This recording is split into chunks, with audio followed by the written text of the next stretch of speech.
Hey guys, VaulSC, hope that your week is going well. We're nearly at the end of the league, and in this video I'm going to be talking about a brand new custom mission that I have come up with called Field Testing. And one of the reasons why I've started making new custom missions is that the vast majority, over 90% of the people who responded to my survey recently, said that for the next Tabletop Simulator League, if we do another league, and we're likely to, for the next one, people are okay to just play my custom missions. I think I speak for most people when the ITS missions, when we said that ITS missions aren't very good. I think it was 92% of the 35 or 36 people who responded to my survey said, yep, certainly fine to play Vol's missions. You guys have already possibly seen and maybe even playtested Tactical Window, Oblique Assault, or Finish Line missions that I've played in my previous bat reps and so forth, and haven't had much negative feedback about them. Even if there are things to nitpick about those missions, people find that they're more entertaining and more conducive to a good game of Infinity compared to the ITS stuff. The mission I want to talk about today is called Field Testing, and it is based upon the mission Countermeasures, which is a new one that came in this season, and it's I don't know if I'd use the word controversial because I don't know whether most people like it or don't like it, but I have a lot of problems with it. And before we go into talking about field testing, which is the mission that I've created and want to sort of talk to you guys about, we want to start by explaining what the issues with countermeasures are. So maybe we'll just launch straight into that and go from there. So the first problem that I have with countermeasures is that if you have even one more of the current mission objectives completed than your opponent, you get a whopping 4 bonus points.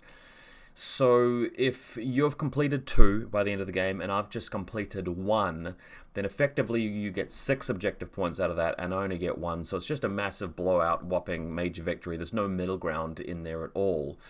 Meaning that the completion of the tiebreaker, which is to get one of the mission objectives with your data tracker, didn't even really matter. So if the objective that I picked up with my data tracker works fine, and the 2 that you got, you didn't use your data tracker, or it died, that's fine. It's a 6-3 victory for you.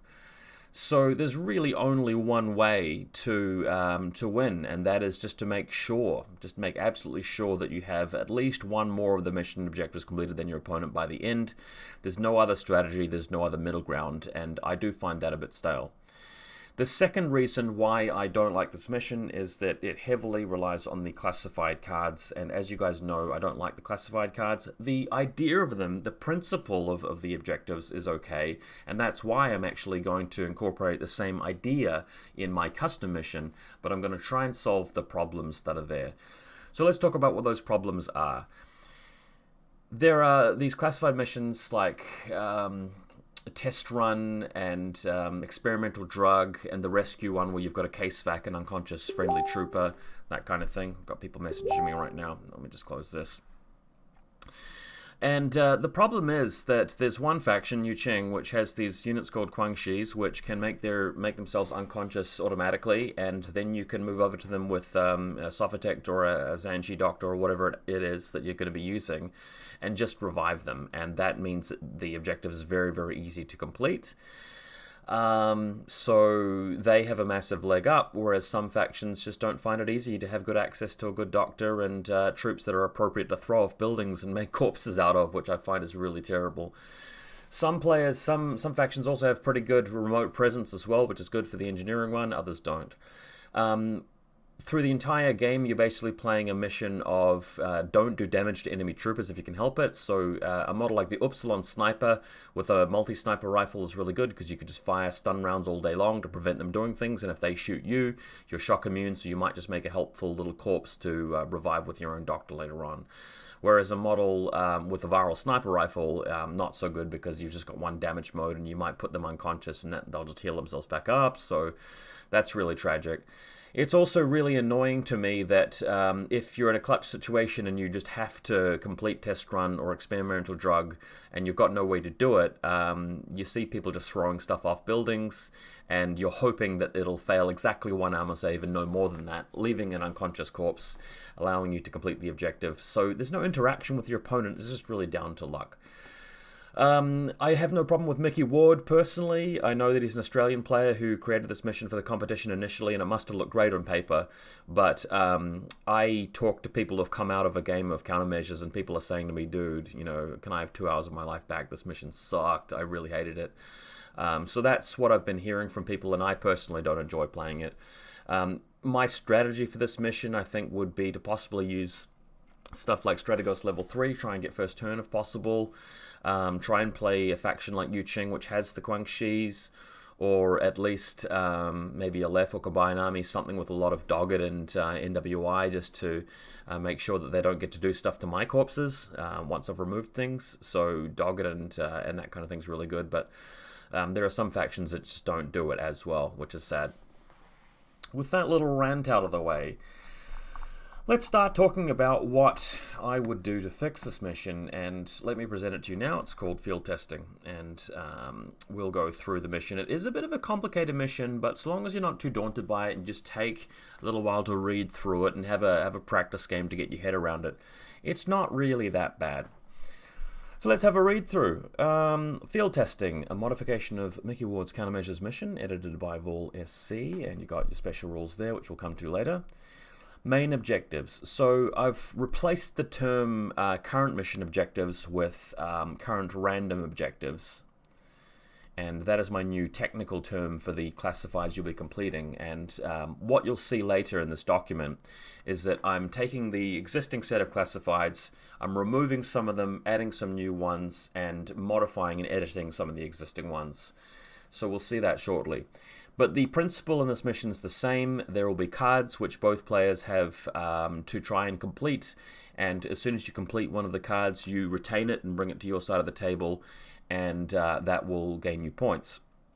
If you have accomplished more of the current random objectives than the adversary at the end of the game, you get 1 point, and only 1 point rather than 4. So that's one of the biggest changes right there. What this will mean is that you have to think about some of the other things in this scenario that grant you points rather than just having more of the cards completed. You can't be complacent. You're still trying to generate a big lead. With countermeasures, it doesn't matter whether you're 2 cards ahead of me or 1 card ahead of me at the end. Same kind of result, really. Now, for each card that you complete, you do get 1, up to a maximum of 5. So that's how you're going to get a lot of points in this mission. But again, your opponent could get 7 and you get 8, and the other objectives are still going to matter because it caps out at 5. Accomplish one of your current random objectives with your data tracker, 1 objective point. That is down from the 2 that we saw earlier, just because we're going to involve some other tiebreakers. So kill an enemy data tracker, you get 1 point. So I've split it out. I've made it so that if you're sending your data tracker into the danger zone to complete objectives and he dies in the process, well, you're kind of giving up a point at the same time that you achieved it. So it requires thinking and care and your attention to the position of the battlefield. Then finally, to kill more army points than the adversary, 2 objective points. The people that I've showed this mission so far have questioned that, and I thought very hard about downgrading that or removing it, maybe making it worth 1 point and having it worth 2 points to get more of the cards completed. But I'm still sticking to my guns, and I'm still going to have it run this way. You get 2 objective points for more army kills. One argument is that whenever you put that into a mission, it just makes the game all about shooting and killing, and you just don't care. And I can tell you right now that we've done a lot of testing with other missions, and that's almost never the case. If there are other ways to get objective points, quite often that can be easier than trying to get army kills, because at a reasonably competent level of Infinity, it's quite easy to preserve your stuff. It's quite easy to sort of keep that up for grabs and sort of stay level with your opponent and do nice sort of good trades for the points values of your troops. Also, if you look at it, I mean, if you're just moving out and just trying to get kills and take things out left and right, and your opponent's completing a lot of these cards, let's say you end the game having completed like 2 of the cards, and you left your data tracker in a nice safe spot, and you got more army kills. Well, you're on 4 points, right? And then your opponent completes one of the cards with their data tracker, and they get 3 cards, well, they're on 5, aren't they? Because they've got 3 cards, they've got more than you for a 4th one, and they're completed with the data tracker for a 5th one. That's not hard to do, even if you've just really crushed them, if you've wiped out 2/3 of their army. If they're just nice and conveniently picking up the classifieds, or the random objectives, as we're going to call it, it's very, very much doable.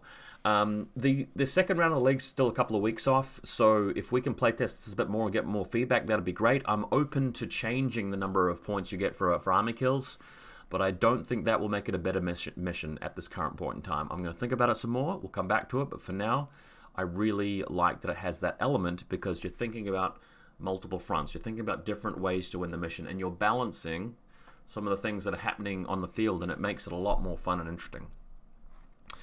Deployment is a standard 12-inch deployment zone. The only thing that is a little bit different about this is, apart from the exclusion zone, of course, because exclusion zones, you want to keep the Libertos and stuff out of the midfield, or at least for a little while, and you want to keep your the specialists away from the consoles that there will be in this mission as well.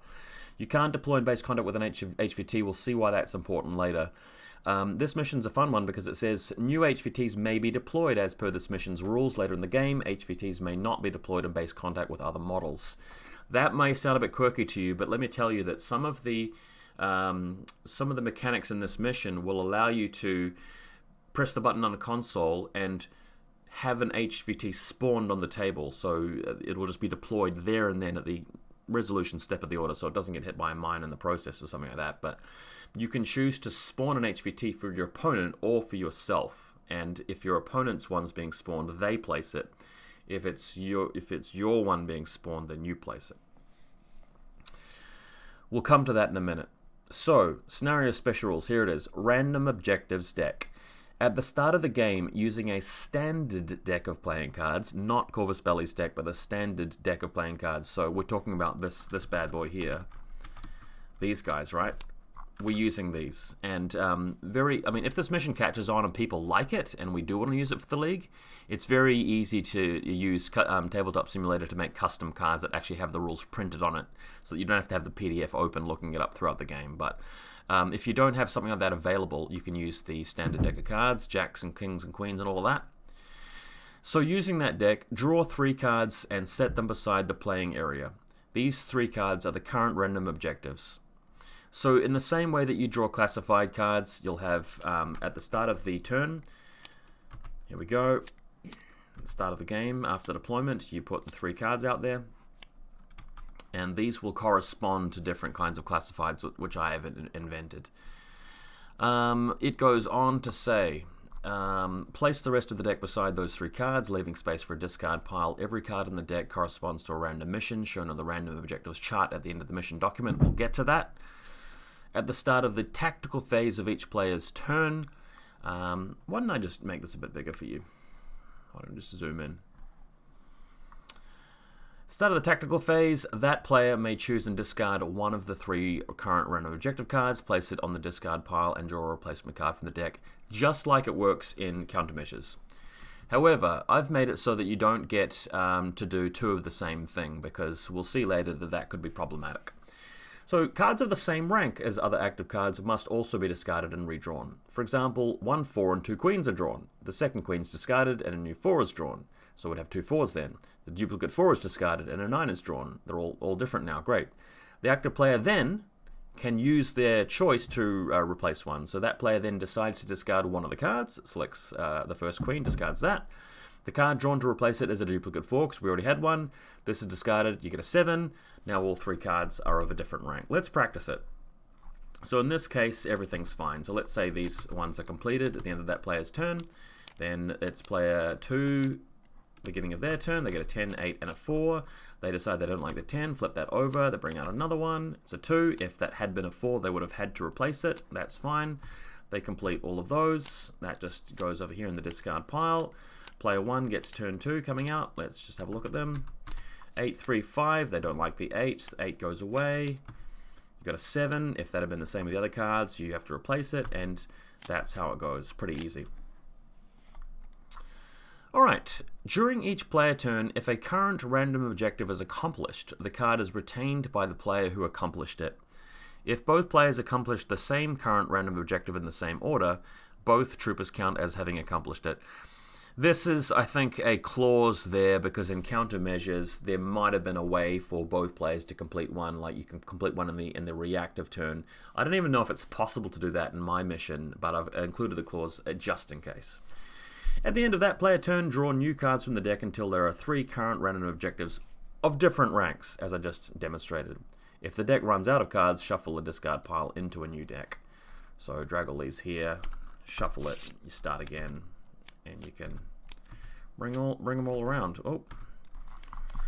I'm going to talk about a demonstration of this in a minute, but as you can see, what it's going to look like when you're playing Tabletop Simulator is you've got the main deck of cards, you've got the 3 that are currently up for grabs that are in play, you've got the discard pile, and then Combined Army player over here has completed a lot of them. This is at the end of the game.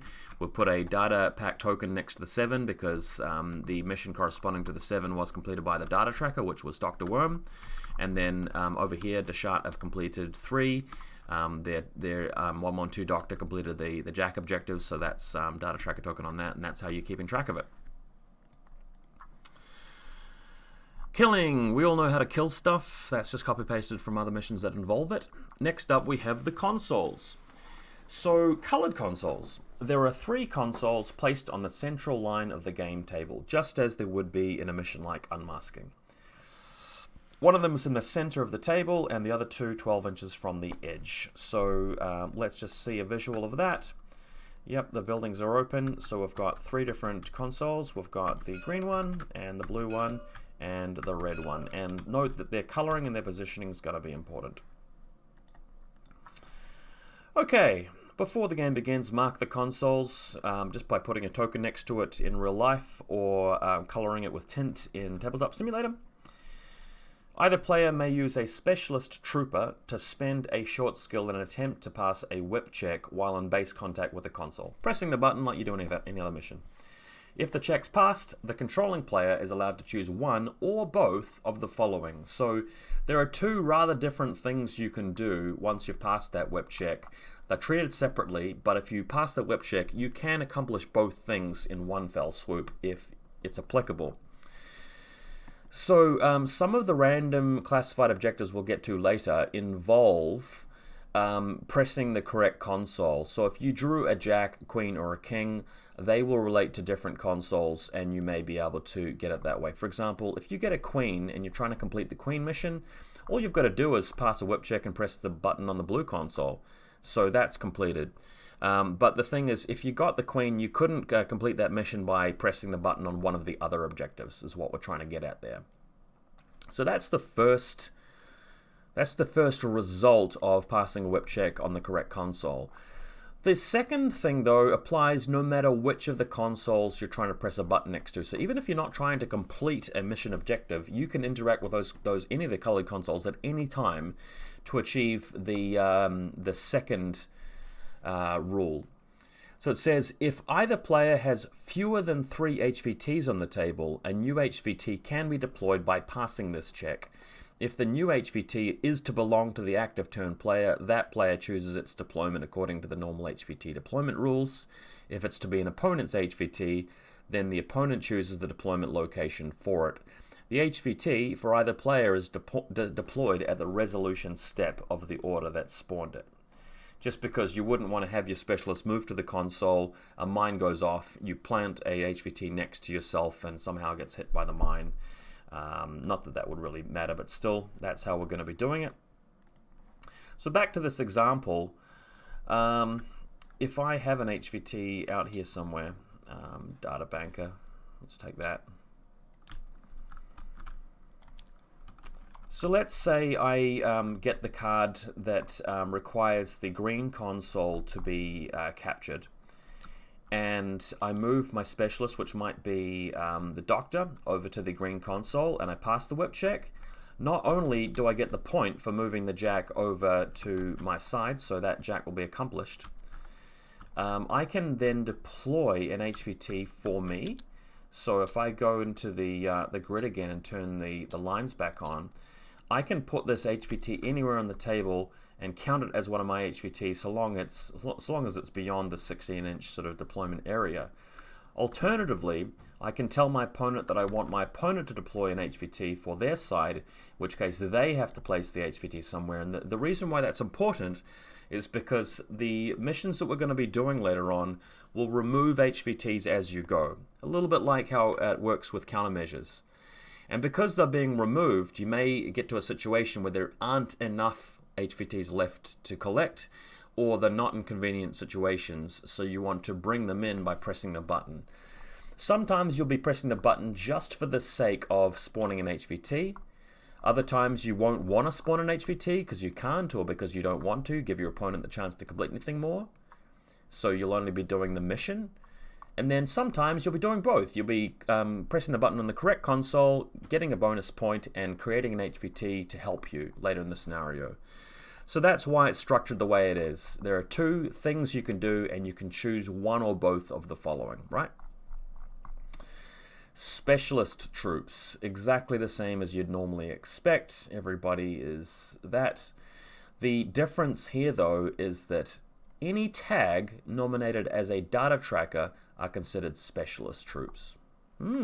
That's a quirky one, isn't it? We already have a mission in the game called Show of Force where tags are pretty much mandatory and give you a whole bunch of massive bonuses. I've decided to make tags a little bit more interesting because I think that they are probably not a very good choice in this mission otherwise, because you want to spend your points having a nice variety of specialists. But you can make your Jotun or your avatar a data tracker, meaning that it, so if I go down further in the scenario, here's the basic copy-pasted rules for data trackers. But if we come up to the data tracker special order, you could have a tag which has an additional order for being the data tracker, and sometimes an additional order for being the lieutenant as well.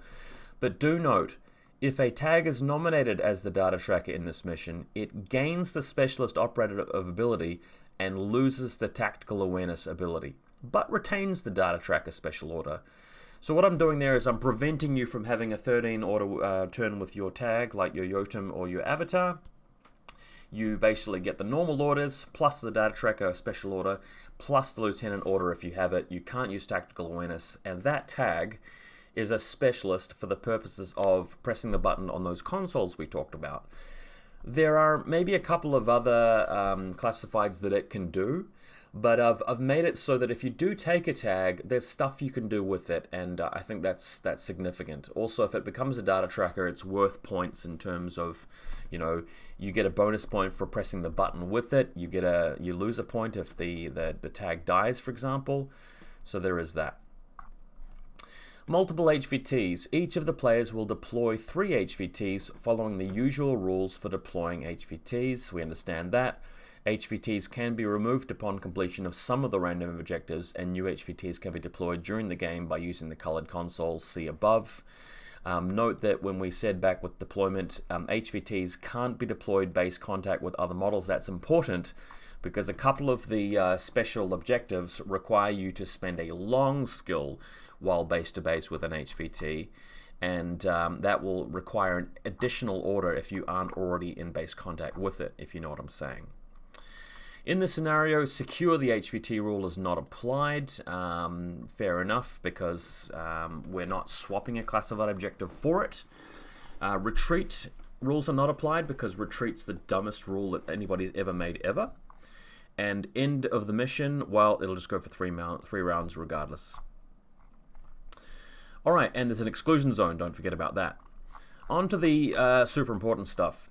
The current random objectives chart. So the cards are ranked here from ace through to king. Technically, there are 4 of these in every deck. You can do a bit of card counting, so if 3 queens come out, you know that it's much less likely you're going to be going for the central objective later on, or that your opponent will get it. So card counting enthusiasts and people who are skilled at playing blackjack and things like that, maybe this will be for you.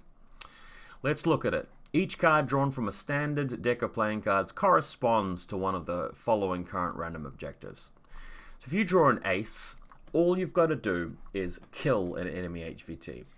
While this card is drawn and incomplete, meaning that it's on the side of the table over here where you've got to try and complete it during your turn, or if you don't, it's going to be there for your opponent to complete. Don't forget about that part. But if it's in that drawn and incomplete state, all enemy HVTs count as normal HVTs unless they are targeted by an attack or affected by a template weapon. If this happens, the HVT under attack is counted as, counted as a designated target for the purposes of resolving the attack. It can dodge, shoot back, has a different profile, etc., just like a designated target, until the order is resolved. I probably should have added in there, and I will. Oh no, I already did. Counted as a designated target, so there you go. An HVT may only declare an ARO if it is attacked in the above way. That sentence is important because otherwise, during this mission, you're walking around the table and they're taking pot shots at you with stun pistols the entire time. The way this works is that they don't respond to you and they don't declare an ARO until you initiate and you're quick drawing and you're hitting them first, in which case they will then respond after you've used your second short skill or whatever it may be to dodge or stun pistol you or whatever. So if you want to ignore them, you can while the ace is in play, but if you're going after them, you can do that as well. Note that you can shotgun somebody else or rocket launcher somebody else and have it clip their HVT, and as soon as that happens, it will suddenly become counted as a designated target and they can declare a dodge.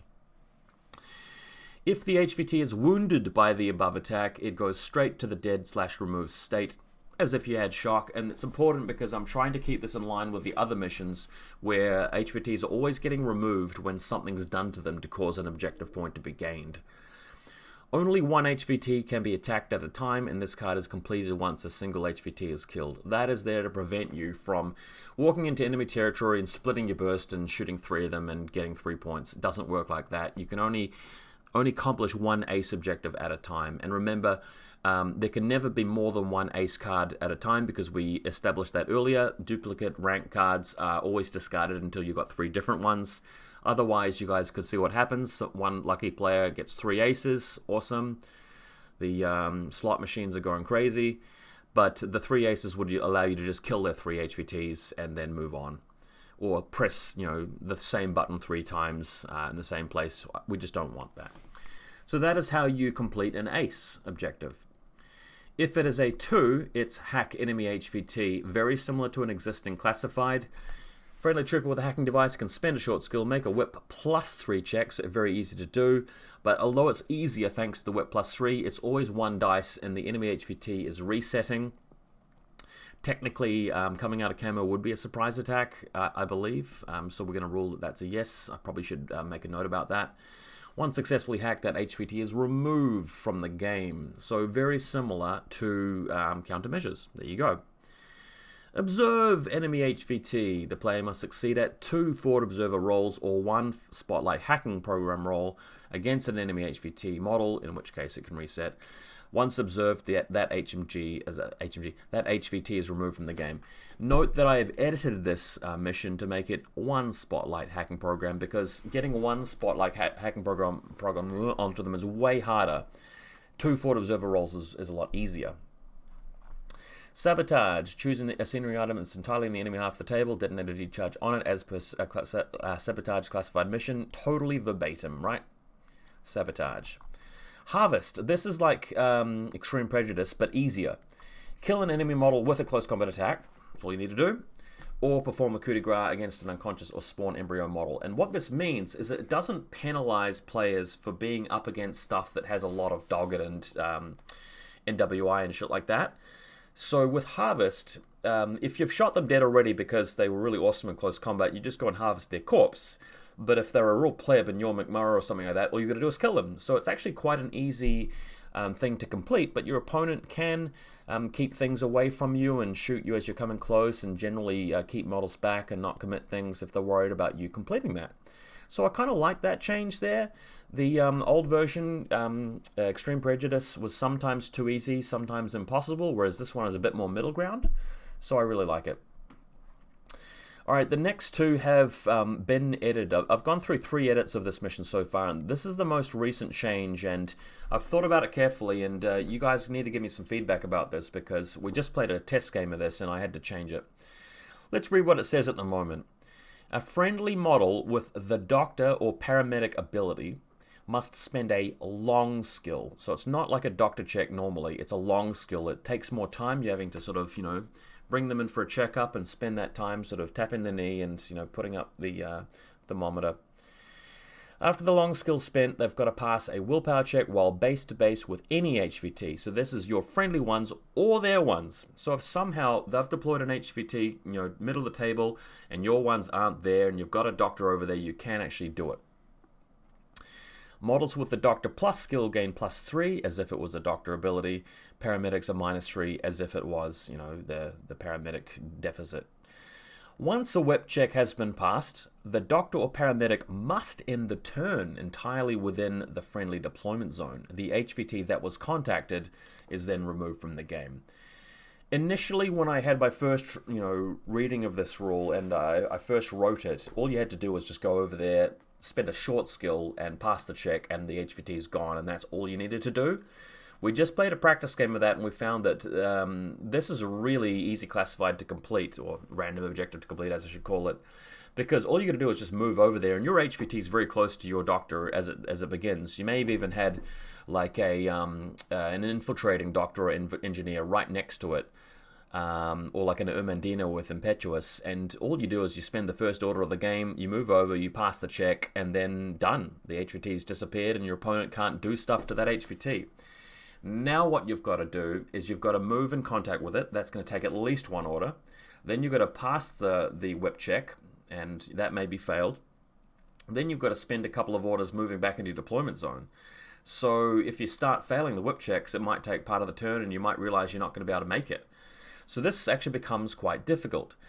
I feel that if you have a Doctor Plus, or if you have something that starts very close to that thing, or if you're very quick, like a Sophatec, it's still a reasonably easy mission to go for, and one that you probably should try and complete.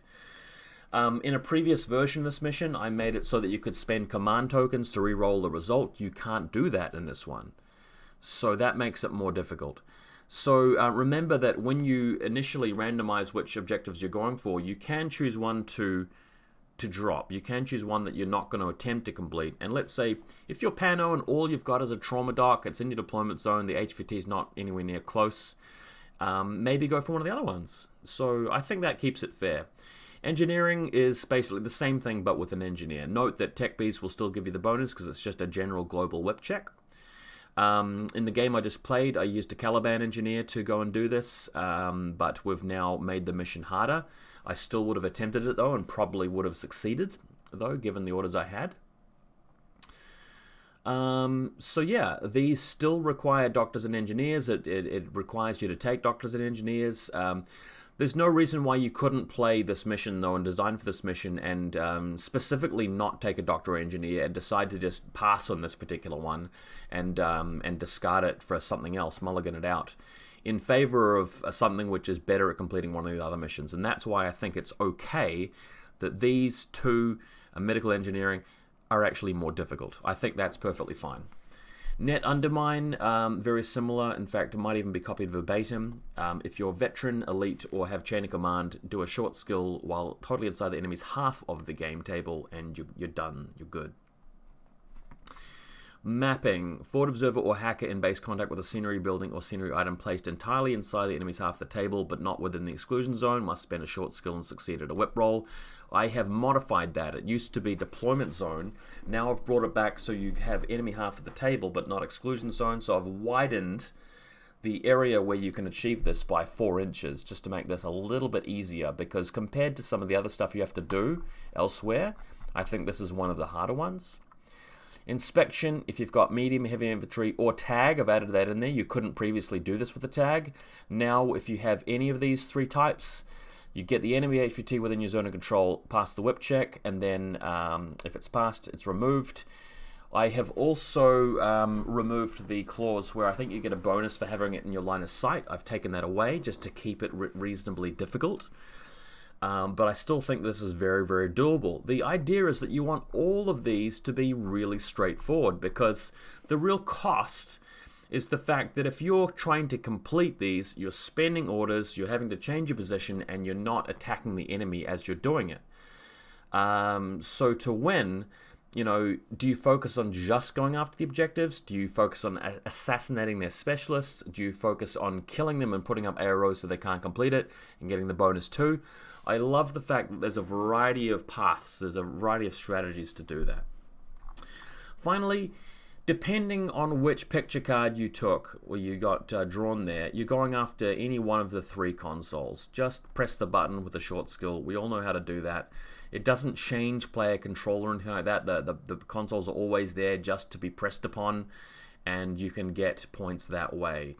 Again, you might be killing 2 birds with 1 stone. You might be killing three birds with 1 stone. You might be in a situation where a couple of your HVTs have been destroyed by the enemy because they completed hacking and shooting and stuff on them. So you move it. You basically realize that the green console's good to go. You move your doctor over to it. You press the button on the console. You complete the jack objective, and that spawns an HVT next to your doctor. You move next to it. You pass a whip check there as well, and removes that. And then you come back to your deployment zone. You picked up 2 cards. So that may happen sometimes. Alright, so 3-page document. Hopefully everything there makes sense. And I do want to report back that I played a game tonight with Billy. It's on the White Noise Finals map, and it was Combined Army against Dashat. I'll very quickly show you what my Combined Army looked like for the test run of this. So I ran Q-Drone HMG just because I wanted to have a little bit of firepower. I wanted to be able to potentially remove ARO pieces that were watching over the objectives. The HMG drone could potentially go and shoot enemy HVTs, and it helps defend my deployment zone against drop troopers. Just a general good all-rounder. Medtech, obviously wonderful for this mission. I've given him a combi rifle because I thought if he does have to do some running and gunning at range, it's better than the SMG. Shrouded Forward Observer, I need that for the mines, but also the Forward Observer mission, and being a specialist to hit the main buttons. Caliban Engineer, really good for being close to one of the HVTs if you do get the engineering objective. Mark Rep Tracker, I did feel again that having a gun, I mean, in this mission, smoke's very good, so if I'm up against an opponent that's using smoke quite heavily, having some MSV2 in there is quite nice, but also because if I'm up against an enemy Noctifer or TO sniper, I feel like that could shut me down quite heavily if he's just hitting me with stun rounds as I'm trying to go complete objectives, so that's a nice thing to have there. Also, it sometimes makes a decent data tracker if you're going to be killing HVTs with it. All the cheerleaders, the obligatory Liberto, the Noctifer. Again, Noctifer can sometimes shut something down as it's trying to complete an objective. So a doctor trying to move to the console, or a forward observer coming to try and observe my guys, Noctifer might be able to surprise him. Malignos Hacker, just a really good choice for countermeasures or this mission, or a lot of other missions like unmasking, for example. You use this guy to complete the hack enemy HVT, pressing buttons in the middle, but also placing that dazer in the middle of the table, making it harder for them to get stuff done. Datra, say to slap smoke on the objectives to go complete them, or the HVTs, but also to synergize with the mark rep. Nexus Lieutenant Hacker, a backup hacker for objectives and specialist, can put a nullifier down to prevent him dying, but also a liability if you're not going first. If your opponent's going first and they spend the entire turn killing your lieutenant, well, they may not be completing as many objectives, so I kind of like them there. Double Imatron and the cheaper version of the Tigers because I couldn't afford the more expensive version. Just to tell you guys what happened in our game, I won the dice roll for first turn, and I took first, and I felt that was the right thing to do. Having second turn in this mission doesn't seem like a great advantage, but I still would say that it's worth it some of the time, just because if it's a tight game, sometimes it's good to be able to complete the missions at the end without retaliation because army points might matter. Or moving in and assassinating a data tracker at the end without retaliation on your data tracker, because that makes a difference. So if the player who's taking first turn is not building up a lot of momentum, having second becomes more and more important towards the end of the game. So I was deploying over this side of the table. What initially happened is that when we randomized the cards, I had to complete one that was to kill one of his HVTs, so the ace. I had to doctor one of the HVTs, and I had to hack one of his HVTs. So it was quite easy. I had a Malignos that started earlier in the game over here. He had a HVT on this side, so I basically moved through and hacked him and killed him. And then he had another HVT through here. I was able to shoot him with my SMG. And then I moved to the second level of the building and I placed a Dazer. This is the second Dazer I placed later on. And the Dr. Worm, who was the data tracker, left the building, moved out to my HVT, which was over here, picked it up and moved it back. Before doing that, of course, the Mark Rep tracker was able to gun down some of the flash bots with its HMG. And at the end of turn 1, I had completed the 7 ace and 2, and I'd done it with my data tracker, so I was well ahead. But of course, I hadn't really killed anything except for 2 flash bots, so we've got an entire Deshat turn to follow that.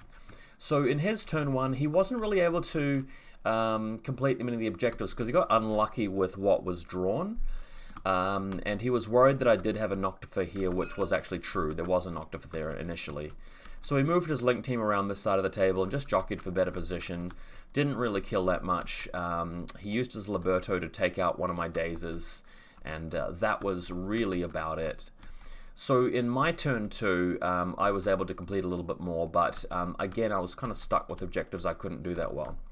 There was a Caliban over here which moved over to take engineering on the HVT to my right, and then he went back to recamo. So I went up to 4 objectives completed at that point.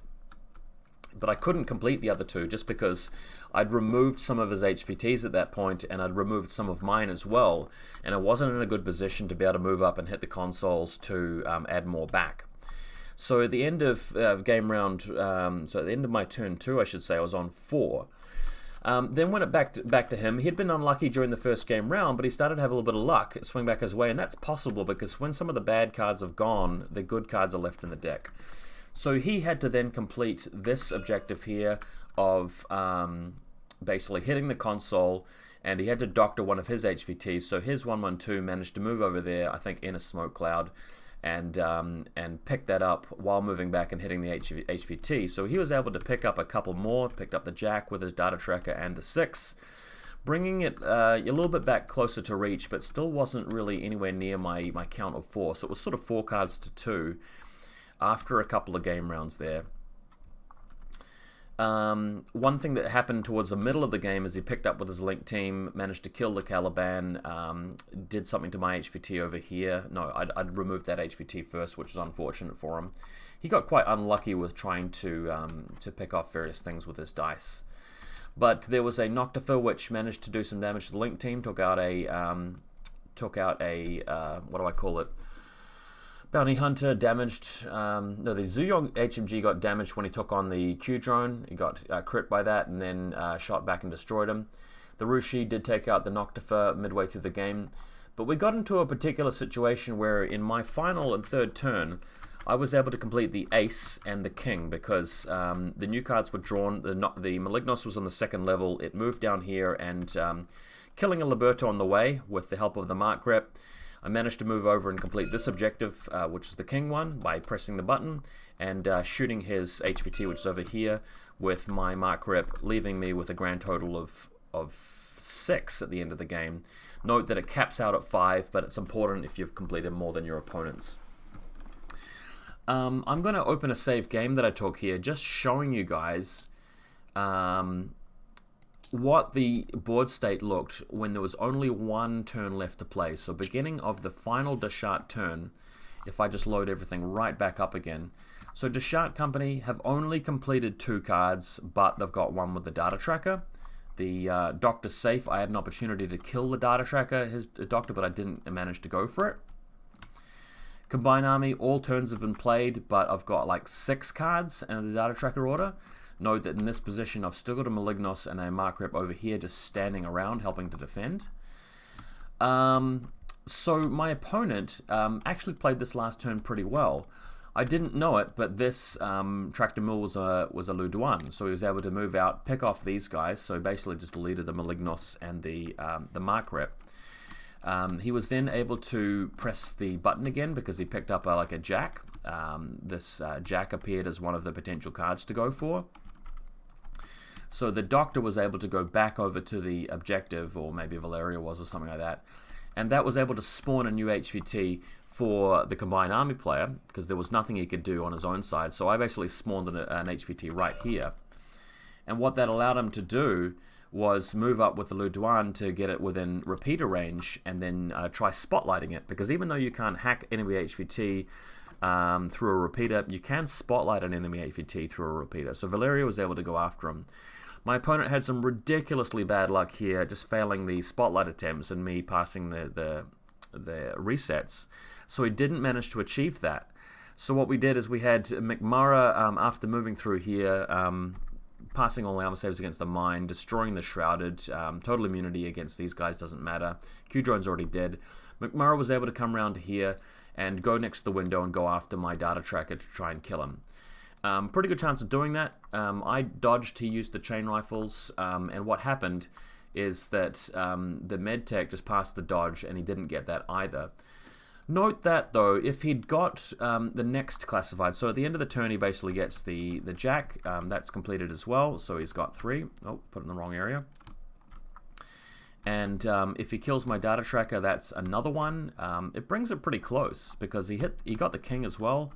No, the king wasn't possible to do because of that console, but the 3 was I think spotlight. Let me just see what it is. 3 I'm pretty sure was the spotlight one. Observe enemy HVT. So there you go. So if he'd completed the 3, we would have been in a situation where it's 4 cards to 6, but it's capped out at 5. So I get 1 for every card, maximum 5, plus having more than my opponent. I'd get 6 out of that, compared to his 4. The data trackers cancel, and then by killing my data tracker, he gets another 1. So he's made the game really, really close, despite having a really rough first game round and having a lot of bad luck. Note that also this was a version of the mission where it's just much easier for me to doctor and engineer my own HVTs. We've now changed it so that it's actually a fair bit more difficult to complete that. Also, the order in which you get the cards completed and the order in which they appear matters. So when we playtest some more games with this, I think you'll find that a lot of interesting things come up with harvest being in there and inspection and mapping and some of the stuff that didn't come up. Sometimes the console's going to be too far away and you won't be able to get it, but a lot of good players will have designed lists which have a lot of infiltrating HVT camo specialists. Like if you're playing with a lot of foxtrots, it becomes a bit easier to grab the right objectives, spawn the HVTs. And in a mission like this, as you get into midway through the game, the kills will start to matter. Having to go for the consoles to respawn HVTs will matter. People will have brought things like crazy koalas, mad traps, and mines into the midfield, and that'll make it interesting. Hope you guys like this mission, and please, I'm asking you a favor. I really would like you to playtest it for me. Obviously, the league's going to be finished now. We've got a couple of weeks of just testing. If people can give me feedback and say that they're willing to play it, they like it more than countermeasures, it's not a mission that disadvantages some factions too much, then we'll put it in the league and we'll make it a real competitive mission. I am open to tweaking and editing it. I think that more changes to some of the individual missions might be needed. As for the breakdown of how to get objective points, I'm fine with it. I'm open to the idea of making army points worth 1 and having accomplished more objectives worth 2, or having the cap raised, for example. I'm open to those changes, but for now I think it's pretty balanced. And yeah, thanks for watching, guys. Really hope you give it a go. Let me know in Discord how the game went.